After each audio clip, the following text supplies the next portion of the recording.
Mass leader ಅಂತ ತೋರಿಸಲು B Y V plan, high command ಅನ್ನ ಮೆಚ್ಚಿಸಲು ಜಿ ರಾಮ್ಜಿ ಅಸ್ತ್ರ ಪ್ರಯೋಗ.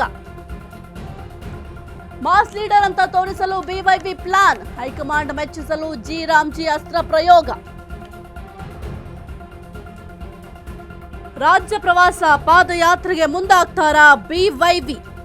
ಸಂಘಟನೆ ನೆಪದಲ್ಲಿ ಶಕ್ತಿ ಪ್ರದರ್ಶನದ ಬಿವೈವಿ ಪ್ಲಾನ್ ಆಗಿದೆ. ಬಿಜೆಪಿ ರೆಬಲ್ಗಳಿಗೆ ಬಿವೈ ವಿಜೇಂದ್ರ ಚಕ್ಮೇಟ್. ಹಿರಿಯರ ಮನವೊಲಿಕೆ, ಭಿನ್ನ ಮತಕ್ಕೆ ಬಿವೈವಿ ಬ್ರೇಕ್. ಒಂದೇ ಕಲ್ಲಿನಲ್ಲಿ ಎರಡು ಹಕ್ಕಿ ಹೊಡೆಯುವ ಪ್ಲಾನ್ ಮಾಡ್ಕೊಂಡಿದ್ದಾರಾ? ಹೈಕಮಾಂಡ್ ನಾಯಕರನ್ನ ಮೆಚ್ಚುಗೆ ಗಳಿಸೋದಕ್ಕೆ ಚಿಂತನೆಯನ್ನ ಮಾಡ್ತಾ ಇದ್ದಾರೆ. ತಮ್ಮ ವೈಯಕ್ತಿಕ ವರ್ಚಸ್ಸು ಹೆಚ್ಚಿಸಿಕೊಳ್ಳಲು ಈ ರೀತಿಯ ತಂತ್ರ. ಅಷ್ಟೇ ಅಲ್ಲ, ಪಕ್ಷದಲ್ಲಿನ ಭಿನ್ನಮತೀಯರಿಗೂ ಕೂಡ ಸಂದೇಶ ಕೊಟ್ಟಂತಾಗುತ್ತೆ. ರಾಜ್ಯದ ಉದ್ದಗಲಕ್ಕೂ ಕೂಡ ಜನಜಾಗೃತಿಯ ಮಹಾಯಾತ್ರೆ. ಬಿವೈ ವಿಜಯೇಂದ್ರ ಜೊತೆ ಹಿರಿಯರು ಕೂಡ ಹಾಗಾದ್ರೆ ಕೈ ಜೋಡಿಸ್ತಾರೆ. ಆಪ್ತರಿಗೆ ಮಾತ್ರ ರಾಜ್ಯ ಬಿಜೆಪಿ ಸಾರಥಿ. ಮಣೆ ಹಾಕ್ತಾರಾ? ಒಟ್ನಲ್ಲಿ ಮಾಸ್ ಲೀಡರ್ ಅಂತ ಪ್ರೂವ್ ಮಾಡ್ಕೊಳ್ಬೇಕಾಗಿದೆ ಬಿವೈವಿ ಅವರು. ಹಾಗಾಗಿ ಏನೆಲ್ಲ ಪ್ಲಾನ್ ಬೇಕು ಅದೆಲ್ಲವನ್ನು ಕೂಡ ಮಾಡ್ತಾ ಇದ್ದಾರೆ. ಹೈಕಮಾಂಡ್ ಅನ್ನ ಮೆಚ್ಚಿಸಬೇಕಾಗಿದೆ. ಹಾಗಾಗಿ ಒಂದು ಜಿ ರಾಮ್ಜಿ ಅಸ್ತ್ರವನ್ನ ಪ್ರಯೋಗ ಮಾಡ್ತಾ ಇದ್ದಾರಾ ಎಂಬ ಪ್ರಶ್ನೆ ಕೂಡ ಸದ್ಯಕ್ಕೆ ಮೂಡ್ತಾ ಇದೆ. ಒಂದು ಜಿ ರಾಮ್ಜಿ ಯೋಜನೆಗೆ ಬಹಳ ವಿರೋಧವನ್ನ ವ್ಯಕ್ತಪಡಿಸ್ತಾ ಇದ್ದಾರೆ ಕಾಂಗ್ರೆಸ್ನವರು. ಇನ್ನು ಸಂಘಟನೆ ನೆಪದಲ್ಲಿ ಶಕ್ತಿ ಪ್ರದರ್ಶನಕ್ಕೆ ಒಂದು ಕಡೆ ಬಿವೈವಿ ಅವರು ತಮ್ಮದೇ ಆದಂತಹ ಪ್ಲಾನ್ ಅನ್ನ ಮಾಡ್ತಾ ಇದ್ದಾರೆ. ಬಿಜೆಪಿ ರೆಬಲ್ಗಳಿಗೆ ಬಿವೈ ವಿಜಯೇಂದ್ರ ಚಕ್ಮೇಟ್. ಹಿರಿಯರ ಮನವೊಲಿಕೆ, ಭಿನ್ನ ಮತಕ್ಕೆ ಬಿವೈವಿ ಬ್ರೇಕ್. ಒಂದೇ ಕಲ್ಲಿನಲ್ಲಿ ಎರಡು ಹಕ್ಕಿಯನ್ನ ಹೊಡೆಯುವ ಪ್ಲಾನ್ ನಲ್ಲಿದ್ದಾರೆ ವಿಜಯೇಂದ್ರ ಅವರು. ಹೈಕಮಾಂಡ್ ನಾಯಕರನ್ನ ಮೆಚ್ಚುಗೆಯನ್ನ ಪಡಲಿಕ್ಕೆ ಸಕಲ ರೀತಿಯಲ್ಲೂ ಕೂಡ ತಂತ್ರವನ್ನ ರೂಪಿಸ್ತಾ ಇದ್ದಾರೆ. ತಮ್ಮ ವೈಯಕ್ತಿಕ ವರ್ಚಸ್ಸನ್ನ ಹೆಚ್ಚಿಗೆ ಮಾಡ್ಕೊಳ್ಳಿಕ್ಕೆ ಏನೆಲ್ಲ ಬೇಕು ಅದೆಲ್ಲವನ್ನು ಕೂಡ ಮಾಡ್ತಾ ಇದ್ದಾರೆ. ರಾಜ್ಯದ ಉದ್ದಗಲಕ್ಕೂ ಕೂಡ ಜನಜಾಗೃತಿಯ ಮಹಾಯಾತ್ರೆ. ಬಿವೈ ವಿಜಯೇಂದ್ರ ಜೊತೆ ಹಿರಿಯರು ಕೂಡ ಹಾಗಾದ್ರೆ ಕೈ ಜೋಡಿಸ್ತಾರಾ? ಆಪ್ತರಿಗೆ ಮಾತ್ರ ರಾಜ್ಯ ಬಿಜೆಪಿ ಸಾರಥಿ. ಮಣೆ ಹಾಕ್ತಾರಾ? ಯಾವ ನಿರ್ಧಾರವನ್ನ ಮಾಡ್ತಾರೆ? ಈ ಒಂದು ಯಾತ್ರೆಯನ್ನು ಯಾವ ರೀತಿ ಮಾಡ್ತಾರೆ? ಒಟ್ನಲ್ಲಿ ಮಾಸ್ ಲೀಡರ್ ನಾನು ಬಿಜೆಪಿಯಲ್ಲಿ ಅಂತ ಈಗ ತೋರಿಸ್ಕೊಳ್ಬೇಕಾಗಿದೆ. ಹಾಗಾಗಿ ಬಿವೈವಿ ಅವರು ಸಕಲ ರೀತಿಯಲ್ಲೂ ಕೂಡ ಆ ಒಂದು ಮಾಸ್ ಲೀಡರ್ ಪಟ್ಟವನ್ನ ಗಳಿಸ್ಲಿಕ್ಕೆ ಏನೆಲ್ಲ ಬೇಕು ಅದೆಲ್ಲ ಪ್ಲಾನ್ಗಳನ್ನ ಮಾಡ್ತಾ ಇದ್ದಾರೆ. ರಾಜ್ಯ ಪ್ರವಾಸ ಪಾದಯಾತ್ರೆಗೆ ಈಗ ಮುಂದಾಗ್ತಾರಾ? ಸಂಘಟನೆ ನೆಪದಲ್ಲಿ ಶಕ್ತಿ ಪ್ರದರ್ಶನ ಬಿವೈವಿ ಪ್ಲಾನ್. ಬಿಜೆಪಿ ರೆಬಲ್ಗಳಿಗೆ ಬಿವೈ ವಿಜಯೇಂದ್ರ ಚಕ್ಮೇಟ್. ಹಿರಿಯರ ಮನವೊಲಿಕೆ, ಭಿನ್ನ ಮತಕ್ಕೆ ಬಿವೈವಿ ಬ್ರೇಕ್. ಒಂದೇ ಕಲ್ಲಲ್ಲಿ ಎರಡು ಹಕ್ಕಿ ಹೊಡೆದಂತಾಗುತ್ತೆ. ಹಾಗಾಗಿ ಅದಕ್ಕೆ ಪ್ಲಾನ್ ಮಾಡ್ತಾ ಇದ್ದಾರೆ. ಹೈಕಮಾಂಡ್ ನಾಯಕರ ಮೆಚ್ಚುಗೆ ಗಳಿಸುವ ಚಿಂತನೆಯಲ್ಲಿದ್ದಾರೆ. ತಮ್ಮ ವೈಯಕ್ತಿಕ ವರ್ಚಸ್ಸನ್ನ ಹೆಚ್ಚಿಸಿಕೊಳ್ಳುವ ತಂತ್ರ. ಅಷ್ಟೇ ಅಲ್ಲ, ಪಕ್ಷದಲ್ಲಿನ ಭಿನ್ನಮತೀಯರಿಗೂ ಕೂಡ ಸಂದೇಶ. ರಾಜ್ಯದ ಉದ್ದಗಲಕ್ಕೂ ಕೂಡ ಜನಜಾಗೃತಿಯ ಮಹಾಯಾತ್ರೆ. ಬಿವೈ ವಿಜಯೇಂದ್ರ ಜೊತೆ ಹಿರಿಯರು ಕೂಡ ಹಾಗಾದ್ರೆ ಕೈ ಜೋಡಿಸ್ತಾರಾ? ಒಟ್ನಲ್ಲಿ ಈಗ ಬಿವೈ ವಿಜಯೇಂದ್ರ ಅವರು ನಾನೊಬ್ಬ ಮಾಸ್ ಲೀಡರ್ ಬಿಜೆಪಿಯಲ್ಲೇ ಎಂಬ ಬಿರುದನ್ನು ತಗೊಳ್ಳಬೇಕಾಗಿದೆ. ಯಾಕೆಂತಂದ್ರೆ ಈಗ ಬಿವೈ ವಿಜಯೇಂದ್ರ ಅವರಿಗೆ ರಾಜ್ಯಾಧ್ಯಕ್ಷ ಪಟ್ಟ ಕೊಟ್ಟಂತಹ ಸಂದರ್ಭದಲ್ಲೂ ಕೂಡ ಸಾಕಷ್ಟು ವಿರೋಧಗಳನ್ನ ವ್ಯಕ್ತಪಡಿಸಿದ್ರು. ಅದು ಕೂಡ ಪ್ರಮುಖ ನಾಯಕರು, ಬಿಜೆಪಿಯ ನಾಯಕರೇ ಈ ಒಂದು ವಿಚಾರಕ್ಕೆ ಬಹಳ ವಿರೋಧವನ್ನ ವ್ಯಕ್ತಪಡಿಸಿದ್ರು.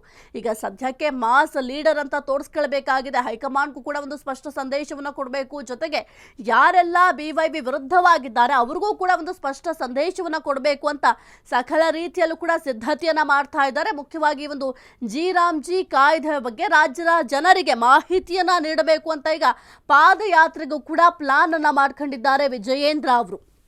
ಎಸ್ ಕುರಿತು ಹೆಚ್ಚಿನ ಮಾಹಿತಿ ನೀಡ್ತಾರೆ ನಮ್ಮ ಪ್ರತಿನಿಧಿ ವಿವೇಕ್. Very good morning. ಸದ್ಯಕ್ಕೆ ಬಿವೈ ವಿಜಯೇಂದ್ರ ಅವರು ನಾನು ಬಿಜೆಪಿಯಲ್ಲಿ ಮಾಸ್ ಲೀಡರ್ ಅಂತ ತೋರಿಸ್ಕೊಳ್ಬೇಕಾಗಿದೆ. ಮುಖ್ಯವಾಗಿ ಹೈಕಮಾಂಡ್ಗೂ ಕೂಡ ಅದನ್ನ ತೋರಿಸ್ಕೊಳ್ಬೇಕಾಗಿದೆ. ಅದರ ಜೊತೆಗೆ ಯಾರೆಲ್ಲ ವಿಜಯೇಂದ್ರ ಅವರ ವಿರುದ್ಧವಾಗಿ ನಿಂತಿದ್ದಾರೆ ಅವ್ರಿಗೂ ಕೂಡ ನಾನು ಬಿಜೆಪಿಯಲ್ಲಿ ಬಹಳ ಮುಖ್ಯ, ಒಬ್ಬ ಮಾಸ್ ಲೀಡರ್ ಅಂತ ಪ್ರೂವ್ ಮಾಡ್ಕೊಳ್ಬೇಕಾಗಿದೆ. ಅದಕ್ಕೆ ಯಾವೆಲ್ಲ ಸಿದ್ಧತೆಗಳು ಬೇಕು ಅದೆಲ್ಲವನ್ನು ಕೂಡ ಒಂದ್ ಕಡೆ ಮಾಡ್ಕೊಳ್ತಾ ಇದ್ದಾರೆ. ಏನೆಲ್ಲ ಅಪ್ಡೇಟ್ ಇದೆ ಒಂದು ವಿಚಾರಕ್ಕೆ ಸಂಬಂಧಪಟ್ಟಂತೆ ವಿವೇಕ್? ಸಾಹಿತ್ಯ ಈಗಾಗಲೇ ವಿಜೇಂದ್ರ ಅವರು ಬಿಜೆಪಿ ರಾಜ್ಯಾಧ್ಯಕ್ಷರಾಗಿ ಸುಮಾರು 2 ವರ್ಷಕ್ಕೂ ಹೆಚ್ಚು ಅಧಿಕ ಕಾಲ ಕೂಡ ಆಗಿದೆ ಈಗಾಗಲೇ. ಆದ್ರೂ ಕೂಡ ಹೈಕಮಾಂಡ್ ಮಟ್ಟದಲ್ಲಿ ವಿಜೇಂದ್ರ ಅವರಿಗೆ ಒಳ್ಳೆಯ ಹೆಸರಿದ್ರು ಕೂಡ ಅಷ್ಟೇ ರಾಜ್ಯದಲ್ಲಿ ಒಂದಿಷ್ಟು ಜನರು ಅವರಿಗೆ ವಿರೋಧ ವ್ಯಕ್ತಪಡಿಸ್ತಿದ್ದಾರೆ. ಅವರ ವಿರೋಧಿ ಬಣ ಅಂತ ಏನ್ ಕೊಂಡಿತ್ತು ರೆಬಲ್ಸ್ ಬಣ, ಅದು ಈಗಲೂ ಕೂಡ ಆಕ್ಟಿವ್ ಆಗೇ ಇದೆ. ಆ ನಿಟ್ಟಿನಲ್ಲಿ ವಿಜೇಂದ್ರ ಅವರು ಅವರನ್ನೆಲ್ಲ ವಿಶ್ವಾಸಕ್ಕೆ ತೆಗೆದುಕೊಳ್ಳುವ ಒಂದಿಷ್ಟು ಪ್ರಯತ್ನಗಳನ್ನ ಒಂದ್ ಕಡೆ ನಡೆಸ್ತಾ ಇದ್ದಾರೆ. ಈಗಾಗಲೇ ಏನೋ ಕೇಂದ್ರದಿಂದ ಮಾಡಿರುವಂತ ಬಿಲ್ ವಿಬಿಜಿ ರಾಮ್ಜಿ ಬಿಲ್ ಅನ್ನ ವಿರೋಧಿಸಿ ಈಗಾಗಲೇ ಕಾಂಗ್ರೆಸ್ ಸರ್ಕಾರ ಇಲ್ಲಿ ಮನ್ರೇಗಾ ಮತ್ತೆ ಆಗ್ಲೇಬೇಕು ಅನ್ನೋ ಒಂದಿಷ್ಟು ವಿಚಾರಗಳ ಇಟ್ಕೊಂಡು ಚರ್ಚೆ ಕೂಡ ಮಾಡಿದ್ರು. ವಿಶೇಷ ಅಧಿವೇಶನ ಕೂಡ ಕೊಟ್ಟಿದ್ರು. ಇದೆಲ್ಲ ಆದ ಬಳಿಕ ಈಗ ಜಿ ಬಿಲ್ ಅನ್ನ ಜನರಿಗೆ ತಿಳಿಸೋದಕ್ಕೆ, ಜನರಿಗೆ ಅರ್ಥ ಮಾಡಿಸೋದಕ್ಕೆ ಪ್ರತಿ ತಾಲೂಕು, ಪ್ರತಿ ಜಿಲ್ಲಾ ಕೇಂದ್ರಗಳಲ್ಲೂ ಹೋಗಿ ಭೇಟಿ ಮಾಡುವಂತ ಕೆಲಸಕ್ಕೂ ಕೂಡ ಈಗ ವಿಜೇಂದ್ರ ಮುಂದಾಗಿದ್ದಾರೆ.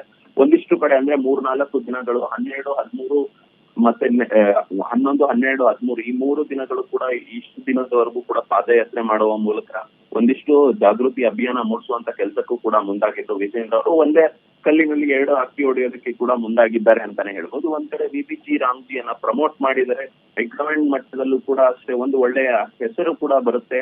ಜೊತೆಗೆ ಇಲ್ಲಿ ಸಂಘಟನೆಯ ಮಾಡುವಂತ ಒಂದು ನೆಪ ಕೂಡ ಆಗಿತ್ತು. 2 ವಿಚಾರಗಳನ್ನ ಕೂಡ ಒಂದೇ ಸಲ ಮುಗಿಸ್ದಂಗೆ ಆಗುತ್ತೆ ಅಂತ ವಿಜೇಂದ್ರ ಅವರು ಪಾದಯಾತ್ರೆಗಳನ್ನ ಕೂಡ ಮಾಡಿದ್ರು. ಸಣ್ಣದ ಪಾದಯಾತ್ರೆ ಅಂದ್ರೆ ಆ ಕ್ಷೇತ್ರದಲ್ಲಿ ಮಾತ್ರ ಒಂದಿಷ್ಟು ಮೀಟರ್ಗಳು ಅಂದ್ರೆ 100 ಮೀಟರ್ ಇಂದ 500 ಮೀಟರ್ ವರೆಗೂ ಪಾದಯಾತ್ರೆಯನ್ನ ಮಾಡುವಂತ ಕೆಲಸಕ್ಕೂ ಕೂಡ ಮುಂದಾಗಿ ಪಾದಯಾತ್ರೆಗಳನ್ನ ಮಾಡಿದ್ರು. ಇದ್ರ ಜೊತೆಗೆ ಇದರಿಂದ ಸಂಘಟನೆಗೂ ಕೂಡ ಹೆಚ್ಚು ಒತ್ತು ಕೊಡುವಂತೆ ಕೂಡ ಆಗತ್ತೆ. ಜೊತೆಗೆ ಜನ ಸೇರ್ತಾರೆ ಅನ್ನೋ ಒಂದಿಷ್ಟು ಲೆಕ್ಕಾಚಾರದಲ್ಲಿ ಎಲ್ಲದರಲ್ಲೂ ಕೂಡ ಯೋಚನೆ ಮಾಡಿ ವಿಜೇಂದ್ರ ಅವರು ಕೂಡ ಇದಕ್ ಮುಂದಾಗಿ ಮಾಡಿದ್ರು. ಇದು ಒಂದು ಸ್ಟ್ರಾಂಗ್ ಮೆಸೇಜ್ ಕೂಡ ಈಗಾಗಲೇ ಹೈಕಮಾಂಡ್ ಕೂಡ ಪಾಸ್ ಆಗಿದೆ. ಇದು ಒಂದು ಪಾಸಿಟಿವ್ ಮೂವ್ ಕೂಡ ಸಿಕ್ಕಂತೆ ಕಂಡು ಬರ್ತಾ ಇದೆ ವಿಜೇಂದ್ರನ್ಗೆ. ಅಂದ್ರೆ ಮುಂದಿನ ದಿನಗಳಲ್ಲಿ ಇದೇ ರೀತಿಯಾಗಿ ಹೋರಾಟಗಳು ಮಾಡಬೇಕಾದ್ರೂ ಕೂಡ ವಿಜೇಂದ್ರ ಅವರು ಅಂದ್ರೆ ಕೇವಲ ಅವರ ಟೀಮ್ ಅನ್ನ ಗುರುತಿಸ್ಕೊಂಡು ಮಾಡ್ತಾರಾ ಅಥವಾ ರೆಬಲ್ ಬಣದವ್ರಿಗೂ ಕೂಡ ಆಹ್ವಾನ ಕೊಟ್ಟು ಜೊತೆಗೆ ಕರ್ಕೊಂಡು ಹೋಗ್ತಾರಾ ಅಂತ ಕಾದ್ ನೋಡ್ಬೇಕಾಗಿದೆ. ವಿವೇಕ್, ಈಗ ಜಿ ಅಸ್ತ್ರವನ್ನ ಪ್ರಯೋಗ ಮಾಡಲಿಕ್ಕೆ ಈಗ ಮುಂದಾಗಿದ್ದಾರೆ BY ವಿಜಯೇಂದ್ರ ಅವರು. ಆದರೆ ಈಗ ಈ ಒಂದು ಪಾದಯಾತ್ರೆ ಏನಾದರೂ ಮಾಡೋದಾದ್ರೆ ಯಾರೆಲ್ಲ ನಾಯಕರು ಭಾಗಿಯಾಗಬಹುದು? ಯಾಕೆಂತಂದ್ರೆ ಇಲ್ಲ ತಮ್ಮ ಆಪ್ತ ವಲಯದಲ್ಲಿರುವಂಥವ್ರನ್ನ ಮಾತ್ರ ಈ ಒಂದು ಪಾದಯಾತ್ರೆಗೆ ಆಹ್ವಾನ ಕೊಡ್ತಾರಾ? ಜೊತೆಗೆ ಹೈಕಮಾಂಡ್ ಇದಕ್ಕೆ ಸಮ್ಮತಿಯನ್ನ ಕೊಡುತ್ತಾ ವಿವೇಕ್? ದೇಶ ಸಾಹಿತ್ಯ ಈಗಾಗಲೇ ಪಾದಯಾತ್ರೆಯನ್ನು ಕೂಡ ಆರಂಭ ಮಾಡಿದ್ರು ವಿಜೇಂದ್ರ ಅವರು. ಅಂದ್ರೆ ಯಾವ ರೀತಿಯಾಗಿ ಅಂದ್ರೆ ಆ ಕ್ಷೇತ್ರಗಳಲ್ಲಿ ಈಗಾಗಲೇ ರೇಣುಕಾಚಾರ್ಯ ಅವರ ಕ್ಷೇತ್ರ ಆಗಿರ್ಬೋದು, ಜೊತೆಗೆ ದಾವಣಗೆರೆಯಲ್ಲಾಗಿರ್ಬಹುದು, ಒಂದಿಷ್ಟು ಪ್ರಮುಖ ಸ್ಥಳಗಳು ಹಾವೇರಿಯಲ್ಲಾಗಿರ್ಬೋದು, ಇಲ್ಲೆಲ್ಲಾ ಕಡೆ ಹೋಗಿ ಈಗಾಗಲೇ ಶ್ರೀರಾಮ್ಜಿ ಜಾಗೃತಿ ಅಭಿಯಾನ ಅಂತ ಕೂಡ ಮಾಡಿದ್ರು. ಆ ಅಭಿಯಾನದಲ್ಲಿ ಕೇವಲ ಆ ಸಿಟಿ ಅಥವಾ ಆ ಟೌನಿನಲ್ಲಿ ಸುಮಾರು 500 ಮೀಟರ್ ವರೆಗೂ ಕೂಡ ಕಾಲ್ನಡಿಗೆ ಮಾಡೋದು, ಈ ರೀತಿಯಾದ ಪಾದಯಾತ್ರೆಗಳನ್ನ ಕೂಡ ಮಾಡಿದ್ರು. ಆದ್ರೆ ಕೇವಲ ಇದು ಅವರ ಆಪ್ತರು ಇರುವಂತ ಕ್ಷೇತ್ರಗಳಲ್ಲಿ ಮಾಡಿದ್ರ ಅಥವಾ ಮುಂದಿನ ದಿನಗಳಲ್ಲಿ ಅವರ ವಿರೋಧಿಗಳು ಅಂದ್ರೆ ಈಗಿದ್ದಂತೆ ಅವರ ವಿರೋಧಿ ಬಣ ಏನಿದೆ ರಮೇಶ್ ಜಾರಕಿಹೊಳಿ ಆಗಿರ್ಬೋದು, ಆ ರೀತಿಯಾಗಿ ರೆಬಲ್ಸ್ ಬಣ ಏನಿದೆ ಆ ಕ್ಷೇತ್ರಗಳಲ್ಲೂ ಕೂಡ ಹೋಗಿ ಈ ರೀತಿಯಾಗಿ ಸಂಘಟನೆ ಮಾಡ್ತಾರ ವಿಜೇಂದ್ರ ಅನ್ನೋದು ಒಂದಿಷ್ಟು ಕುತೂಹಲಕಾರಿ ಸಂಗತಿ. ಜೊತೆಗೆ ಒಂದ್ ವೇಳೆ ಅಲ್ಲೆಲ್ಲ ಮಾಡಿದ್ರು ಕೂಡ ಈ ರೆಬಲ್ಸ್ ಬಣದವರಿಗೆ ಆಹ್ವಾನ ಕೊಟ್ಟು ಜೊತೆಗೆ ಕರ್ಕೊಂಡು ಹೋಗಿ ಮಾಡ್ತಾರ ಅಥವಾ ಏಕಾಂಗಿಯಾಗಿ ಹೋರಾಟ ಮಾಡ್ತಾರ ಅಂತ ಕೂಡ ಕಾದ್ ನೋಡ್ಬೇಕಾಗಿರುತ್ತೆ. ಓಕೆ, ಥ್ಯಾಂಕ್ ಯು ವಿವೇಕ್ ನಿಮ್ಮೆಲ್ಲ ಮಾಹಿತಿಗಾಗಿ. ಸದ್ಯಕ್ಕೆ ಈಗ BJPಯಲ್ಲೂ ಕೂಡ ಕೆಲವೊಂದಿಷ್ಟು ಭಿನ್ನ ಮತಗಳು ಮೊದಲಿಂದಲೂ ಕೂಡ ಇದೆ. ಒಟ್ಟಿನಲ್ಲಿ ಈ ಒಂದು ಜಿ ಯೋಜನೆ ಏನಿದೆ, ಈ ಒಂದು ಜಿ ಯೋಜನೆಗೂ ಕೂಡ ಬಹಳ ವಿರೋಧವನ್ನು ಕಾಂಗ್ರೆಸ್ನವರು ವ್ಯಕ್ತಪಡಿಸಿದ್ದಾರೆ. ಜೊತೆಗೆ ಇದರಲ್ಲಿ ಕೆಲವೊಂದಿಷ್ಟು ಅಂಶಗಳನ್ನ ಕೈ ಬಿಡಬೇಕಾಗುತ್ತೆ. ಯಾವ ಕಾರಣಕ್ಕೆ ನೀವು ಮನ್ರೇಗಾ ಯೋಜನೆಯನ್ನ ಜಿ ಯೋಜನೆಯಾಗಿ ಬದಲು ಮಾಡ್ತಾ ಇದ್ದೀರಾ? ಇದರಿಂದ ಗ್ರಾಮ ಪಂಚಾಯತಿಗಿರುವಂತಹ ಹಕ್ಕನ್ನು ನೀವು ಕಸಿದುಕೊಳ್ತಾ ಇದ್ದೀರಾ. ಈಗ ಮುಖ್ಯವಾಗಿ ಗ್ರಾಮ ಪಂಚಾಯತಿಗೆ ಹಕ್ಕನ್ನು ನೀಡಲಾಗುತ್ತೆ. ಮತ್ತೆ ಉದ್ಯೋಗದ ವಿಚಾರಕ್ಕೆ ಬಂದರೂ ಕೂಡ ಯುವಕರಿಗೆ ಉದ್ಯೋಗಾವಕಾಶವನ್ನ ಸಿಗುತ್ತೆ ಅಂತ ಹೇಳಲಾಗುತ್ತೆ. ಆದರೆ ಈ ಒಂದು ಜಿ ಯೋಜನೆ ಏನಾದ್ರೂ ಜಾರಿ ಆದ್ರೆ ಉದ್ಯೋಗಾವಕಾಶ ಕೂಡ ಸಿಗೋದಿಲ್ಲ ಅಂತ ತನ್ನದೇ ಆದಂತಹ ಒಂದು ವಾದವನ್ನ ಕಾಂಗ್ರೆಸ್ನವರು ಮಂಡಿಸಿದ್ರು. ಆದ್ರೆ ಈಗ ಈ ಒಂದು ಜಿ ಯೋಜನೆಯ ಕುರಿತು ಅರಿವನ್ನ ಮೂಡಿಸಲಿಕ್ಕೆ ಬೃಹತ್ ಮಟ್ಟದಲ್ಲಿ ಈಗ ಯಾತ್ರೆಯನ್ನ ಕೈಗೊಂಡಿದ್ದಾರೆ BY ವಿಜಯೇಂದ್ರ ಅವರು. ಇದೆಷ್ಟರ ಮಟ್ಟಿಗೆ ಸಕ್ಸಸ್ ಆಗುತ್ತೆ ಅಂತ ನೋಡ್ಬೇಕಾಗತ್ತೆ.